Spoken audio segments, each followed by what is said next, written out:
Hai, selamat mendengarkan. Harlan keluar dari kamar mandi dan berjalan di kegelapan sambil meraba-raba. Tiba-tiba, au! Lupita terpekik. Seketika lampu menyala terang benderang. Terdengar suara Bejo dan beberapa orang di depan pintu.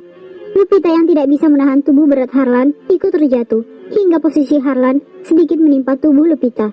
Lupita mendorong dada bidang Harlan untuk menjauh dari tubuhnya. "Woi, kalian sedang apa? Pasti lagi berbuat mesum ya?" teriak Bejo. Mereka langsung masuk ke dalam rumah Lupita. Maaf Lupi, sungguh maafkan saya," tutur Harlan kaget. Baru saja hendak berdiri Bejo dan bapak-bapak itu menarik kerah baju Harlan.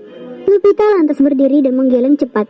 "Tidak pak, sumpah demi apapun kami tidak sedang berbuat mesum," jawab Lupita merasa panik. Bapak-bapak itu sudah menyeroti tubuh Harlan. "Lihat itu, kispernya saja terbuka, sudah tidak terpasang lagi," seru Bejo. "Astaga!" Harlan panik. Saking paniknya karena kamar mandi gelap, ia lupa belum memasang gespernya kembali. Lupita membulatkan bola matanya saat melihat posisi Harlan berdiri. "Sungguh pak, kita tidak berbuat apa-apa tadi." Harlan mencoba menjelaskan dengan kening berkerut sambil mengencangkan gespernya. "Alah, alasan, sudah kita bawa saja ke rumah Pak RT," teriak warga. "Ya ampun pak, sungguh kami tidak ngapa-ngapain," Harlan kembali meyakinkan. "Diam kau," Hardi Bejo dengan mata melotot. "Sudah kepergok mesum, masa mau mengelak lagi?" Tiba-tiba salah seorang pria menghajar wajah Harlan. Harlan tidak bisa melawan karena posisinya sedang terjepit. Lupita terpekik. "Bapak-bapak, tolong jangan pukul mas ini. Kami bersumpah tidak berbuat apapun, Pak." Lupita mulai menitikkan air mata merasa ketakutan. Apalagi dia melihat di teras rumahnya semakin banyak saja orang berdatangan. Salah seorang bapak-bapak menarik baju Harlan. "Kau mau aku bawa ke kantor polisi atau bertanggung jawab atas perbuatanmu?" "Saya benar-benar tidak melakukan apapun, Pak," ucap Harlan gusar, menghembuskan nafas kasar. "Sudah jelas dan buktinya kami melihat sendiri kalian berada di lantai sedang bertumpuk. Juga gespermu pun sudah terbuka. Bukti apa lagi yang kurang? Kita bawa ke kantor polisi aja," seru warga yang berada di depan.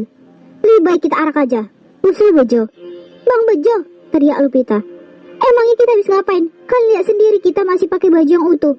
"Udah, kita bawa aja kantor polisi. Mana ada maling ngaku," seru bapak-bapak. "Kita pukuli aja dulu orang ini." Bejo menunjuk Harlan. "Baru kita bawa ke kantor polisi." Saat Bejo mau menunjuk Harlan, Pak RT datang melerai. "Tunggu, jangan asal main pukul aja. Kita bicarakan ini baik-baik." "Tapi Pak, mereka berdua sudah kepergok mesum dan kami melihat sendiri." Bejo terus menyudutkan Lupita dan Harlan. "Kau salah paham bang, jangan asal tuduh," kata Harlan mulai kesal dengan tingkah Bejo yang terus provokator. "Tunggu dulu, ini kejadiannya bagaimana? Kenapa bisa terjadi seperti ini?" tanya Pak RT pada Lupita dan Harlan. "Sebenarnya ceritanya begini, Mas Harlan baru saja datang ke rumah dan ia numpang ke kamar mandi. Tiba-tiba lampu padam dan aku mencari ponsel untuk menerangi ruangan. Aku meraba dinding untuk berjalan ke arah kamar, sebab ponselku sedang dicas di kamar. Mas Harlan juga keluar dari kamar mandi. Tanpa sengaja kami berbenturan dan terjatuh bersamaan ke lantai," ujar Lupita memberi penjelasan. "Alah, bohong, bilang aja dia berdusta, maling mana ada yang ngaku," seru warga. "Suruh dia bertanggung jawab Pak, jangan mencemarkan wilayah kita dengan berzina." "Astagfirullah," Lupita menyebut. "Sebentar, saya ingin bicara dulu dengan mereka berdua. Disaksikan Pak Kodir sebagai saksi dari warga." Akhirnya mereka berempat berembuk. "Gimana dengan masnya dan juga Nak Lupi? Mereka akan membawa kalian ke kantor polisi kalau tidak menikah?" tanya Pak RT.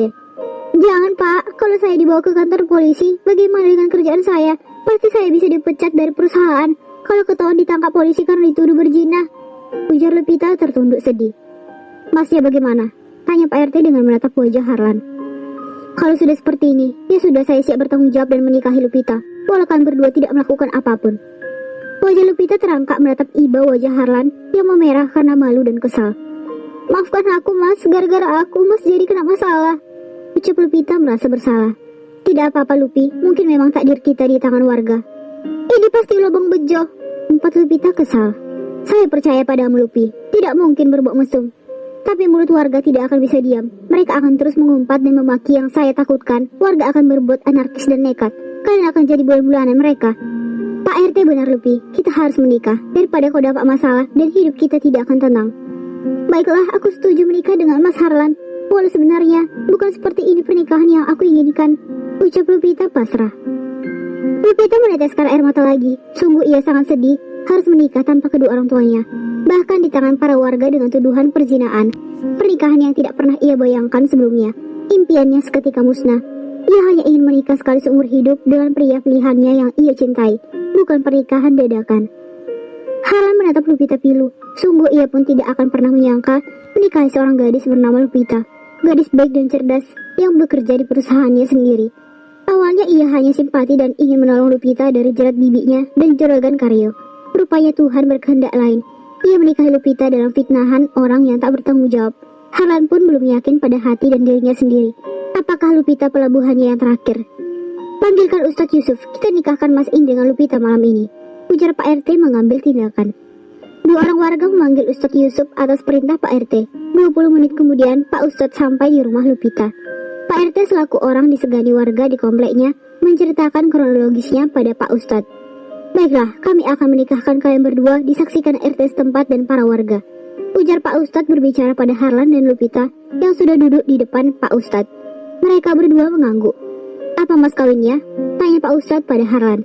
Harlan terperangah, ia lupa memikirkan mas kawin untuk Lupita. Karena ini menikah dadakan, mas berikan saja uang tunai semampunya sebagai syarat maharnya, ujar Pak Ustadz. Iya pak. Harlan mengambil dompet dari saku celananya dan membuka dompet. Matanya terbelalak. Ia lupa mengambil uang cash saat datang ke rumah Lupita. Hanya ada 2 uang recehan sisa pembelian kopi di rumah sakit tadi. Maaf Pak Ustadz, saya lupa bawa uang cash, cuma ada segini. Perlihatkan isi dompetnya pada Pak Ustadz. Dasar miskin, cuma cari enaknya aja. Masa buat maharaja nggak ada duit? Sindir Bejo. Harlan tidak mau berdebat, kalau ia mukul Bejo pasti akan tambah masalah. Lebih baik ia diam dan mengalah. Jadi jumlah uangnya ada berapa mas? Tanya Pak Ustadz lagi. Harlan menghitung isi dompetnya. Ada 115.000 rupiah pak. Ya sudah, buat maharnya 100.000 rupiah saja ya mas. Iya pak. Harlan mengangguk. Jangankan cuma 100.000, 100 miliar pun aku sanggup memberikan untuk Lupita, bergumam dalam hati. Sekarang kita mulai. Untuk wali dari Lupita saya unjuk Pak RT selaku ketua RT yang disegani dan dihormati warga, karena Lupita sudah yatim piatu. Siap Pak Ustadz, ujar Pak RT. Sudah siap ya, mas jangan grogi ya, ucap Pak Ustadz meyakinkan. Iya pak. Sekarang Pak RT dan masnya silakan berjabat tangan, pinta Pak Ustadz. Ijab kabul pun dimulai. Saya nikahkan dan kawinkan wali dari orang tua Lupita Andriana binti Arman dengan Harlan bin Alfredo. Mas kawin berupa uang tunai 100 rupiah dibayar tunai. Saya terima nikahnya dan kawinnya Lupita Andriani binti Arman dengan mas kawin tersebut dibayar tunai. Bagaimana saksi dan warga? Sah!